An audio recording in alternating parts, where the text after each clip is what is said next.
Agora a gente continua falando sobre a mente, mas das questões mais profundas. Você sabe o que são transtornos de personalidade? Quais os tipos que existem? Quais os sinais para a gente identificar e poder ajudar a pessoa que precisa? Quem responde todas essas questões para a gente hoje é a médica psiquiatra, a doutora Vanessa Adegas. Tudo bem? Seja muito bem-vinda, boa tarde. Boa tarde, Flávia, boa tarde, pessoal. E para a gente começar explicando, né, como que a gente consegue identificar esses transtornos de personalidade? Então, Flávia, primeiro é importante explicar o que é a personalidade, né? A personalidade é um conjunto de características psicológicas que vão determinar a nossa forma de agir, de pensar e de sentir também. Essa personalidade, ela vai definir a forma como a gente vai se relacionar com as pessoas, como nós vamos lidar com as situações do dia a dia. A formação da personalidade, ela acontece durante toda a vida, mas principalmente na primeira infância, até cerca de 6 anos de idade. Então, é bastante importante os pais atentarem para isso, conhecer como que funciona a personalidade, como que é cada criança, para que no futuro não hajam problemas na personalidade, né? Para os pais que estão assistindo a gente agora, o que a gente pode identificar, por exemplo, na criança, que pode ser um transtorno de personalidade? Então, essas pessoas, as crianças também, elas têm uma dificuldade de se adaptar às situações. Elas não se ajustam à sociedade.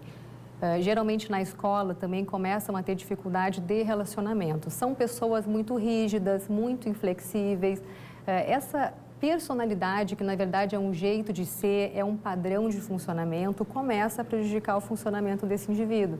No trabalho, se for adulto, na escola, se for uma criança.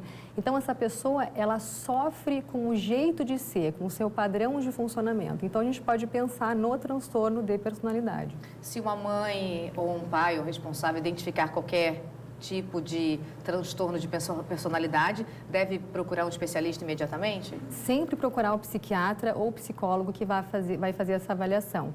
Mas é importante entender, Flávia, transtorno de personalidade é algo bastante complexo. Existem várias classificações. Eu utilizo a classificação global e a classificação americana, mas também existem outras.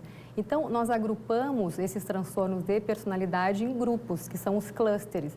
Então, existe o grupo A, isso é importante para a gente conseguir identificar. Esse grupo A são pessoas que são mais esquisitas, aquelas pessoas mais diferentes. Então, os transtornos são esquizotípico, esquizoafetivo, transtorno de personalidade paranoide também.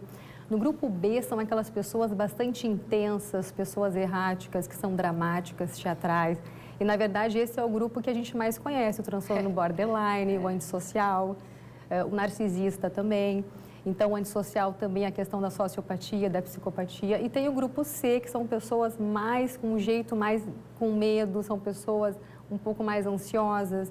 Então, esses transtornos são esquiva, transtorno de personalidade dependente. Existem outros também que são inespecíficos, né? Depressivo. É difícil para a comunidade em geral, eu acredito, entender um pouco, né? Eu estava conversando com a doutora antes da entrevista, eu falei assim, então, bipolaridade é um transtorno? Ela disse, não.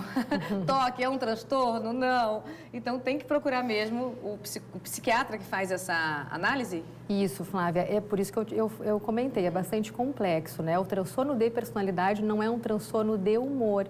Isso mexe, na verdade, com o nosso jeito de ser, com o nosso padrão de funcionamento. Mas assim como o transtorno de humor, a bipolaridade, o transtorno depressivo também, por exemplo, também causa bastante sofrimento. E é importante que nós tratemos esse tipo de problema. Esse diagnóstico, ele é feito com base em quê? No comportamento do que a pessoa te conta, do que a família fala para o especialista? Eu sempre converso com o paciente e com a família também. Quanto mais informação, melhor. Na verdade, informação desde a infância. Como que essa criança foi desenvolvendo, como que ela lida com as situações e com as pessoas no dia a dia. Então, é mesmo uma avaliação do jeito de ser, do padrão. Isso vem desde o nascimento. Então, é necessário que tenha uma avaliação no consultório. E é bastante importante, muitas pessoas pensam, eu tenho um transtorno, porque leram isso na internet, leram em livros. E, na verdade, todos nós nos enquadramos em algum transtorno de personalidade. Na verdade, não é o transtorno, são alguns traços. Isso é bastante importante. Muitas vezes existe algum transtorno com traços de outros transtornos, por isso que é complexo. Mas na medida em que acontece sofrimento pelo jeito de ser, procure ajuda. E o tratamento é feito de que forma? O tratamento de primeira escolha é a psicoterapia. Por isso que é importante fazer a avaliação com o psiquiatra ou com o psicólogo, que ele vai saber encaminhar para o tipo de técnica que é melhor para esse tipo de transtorno, né? A medicação a gente também pode utilizar, mas ela é utilizada para os sintomas-alvo. Então, essas pessoas com transtorno de personalidade muitas vezes têm sintomas depressivos, de ansiedade, insônia, e a gente pode também medicar para melhorar esses sintomas. Tem participação do nosso público, vamos dar uma olhadinha. Pode colocar na tela. Janaína, tenho a personalidade forte, porém sou uma pessoa compreensiva, mas dependendo da situação, vou do céu ao inferno em coisas de segundos. Isso é normal? Olá, acho que Janaína. Isso acontece com muita gente, Janaína, dependendo da situação, né? Por isso que é importante a gente avaliar, né, Flávia? Existem traços de personalidade. Nós temos um jeito de ser, não necessariamente temos algum transtorno.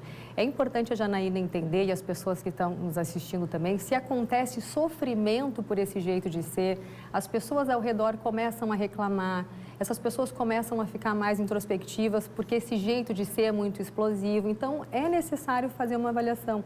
Muitas vezes não chega a ser o transtorno em si, mas com a psicoterapia nós conseguimos mudar alguns traços disfuncionais de personalidade.